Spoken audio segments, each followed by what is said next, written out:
तोताराम की पत्नी, आप भी ना, पहले मेरी बात सुनो। ऐसा काम करो कि सांप भी टूट जाए और लाठी भी ना टूटे। तोताराम, अरे भाग्यवान, साफ साफ बोलो, क्या बोलना चाहती हो? तोताराम की पत्नी, अरे सौरभ भाई को ऐसे मार दो कि किसी को पता नहीं चले कि आपने मारा है।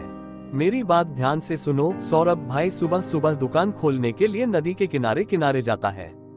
आपको बस उन्हें नदी में धक्का देना है। यहाँ सौरभ भाई मरे, वहाँ आपकी दुकान पर मिठाई लेने वालों की भीड़ लगना शुरू। उसी दिन सौरभ अपनी पत्नी मीना को तोताराम की इस हरकत के बारे में बताता है।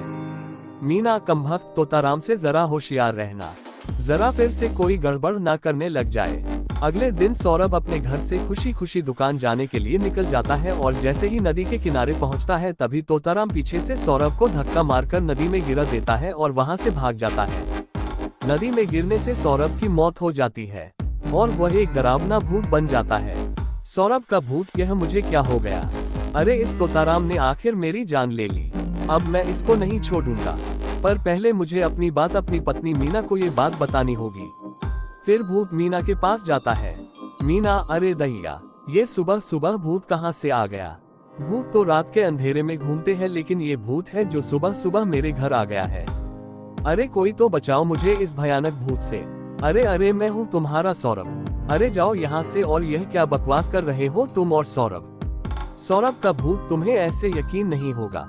फिर भूत अपनी भूतिया शक्ति से सौरभ के रूप में आ जाता है।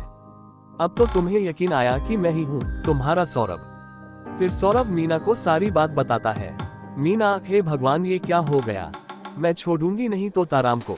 सौरभ, मैं अभी जाता हूँ और उस तोताराम को तो मैं कच्चा चबा जाऊंगा।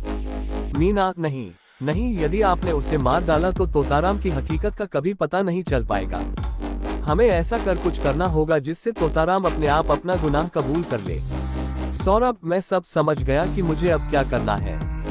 मैं अपनी भूतिया शक्ति से सौरभ के रूप में रह सकता हूँ और दिन ढलते ही मैं भूत जाऊंगा। ऐसा बोलकर सौरभ दुकान पर जाता है। सही सलामत सौरभ को देखकर तोताराम की सिटी पिटी गुम हो जाती है। तोताराम, अरे ये कैसे हो सकता है? इसे तो मैंने अपने हाथों से मारा था, फिर यह अपनी दुकान पर कैसे? हे भगवान, ये क्या हो गया है और अब क्या होगा? फिर कुछ ही देर में सौरभ की दुकान पर मिठाई लेने वालों की भीड़ लग जाती है। सौरभ, क्या हुआ तोताराम? मेरी दुकान पर मिठाई वालों की भीड़ देखकर जलन हो रही है। ऐसा हो रहा है तो एक काम करो तोताराम, तुम अपनी बड़ी सी शानदार दुकान पर ताला लगा लो। वैसे भी तुम्हारी दुकान पर कोई जाता तो है नहीं, इसलिए अच्छा यही होगा कि तुम अपनी दुकान पर बंद करके कुछ और काम करो।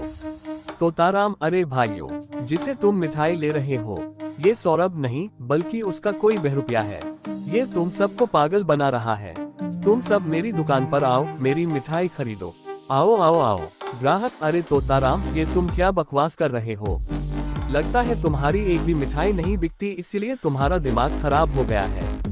इसीलिए सुबह सुबह तुम ऐसी बहकी बहकी बातें कर रहे हो। हाँ हाँ हाँ हाँ। फिर सभी लोग जोर जोर से तोताराम पर हंसने लगते हैं। सभी लोगों की ऐसी बातें सुनकर और सभी लोगों को अपने पर हंसता देखकर तोताराम को बहुत गुस्सा आता है। वह गुस्से में बोलता है, अरे तुम लोग मेरी बात क्यों नहीं सुनते? ग्राहक, तोताराम, तुम कैसे कह सकते हो कि यह सौरभ का बहरूपिया है? गुस्साया तोताराम, क्योंकि सौरभ को तो मैंने अपने हाथों से नदी में धक्का देकर मार डाला है, अब वह मर गया। अरे यह मैंने क्या बोल दिया? सौरभ अब अपने भूत रूप में वापस आ जाता है और सभी गांव वालों को सारी बात बताता है और बोलता है, मैं चाहता तो तुझे कब का कच्चा चबा जाता, लेकिन मैं और मेरी पत्नी चाहते थी कि सच सब गांव वालों के सामने आए और तू अपने मुंह से खुद सच कबूल ले। फिर सब गांव वाले तोताराम की दुकान को हमेशा के लिए बंद कर देते हैं और तोताराम को पुलिस के हवाले कर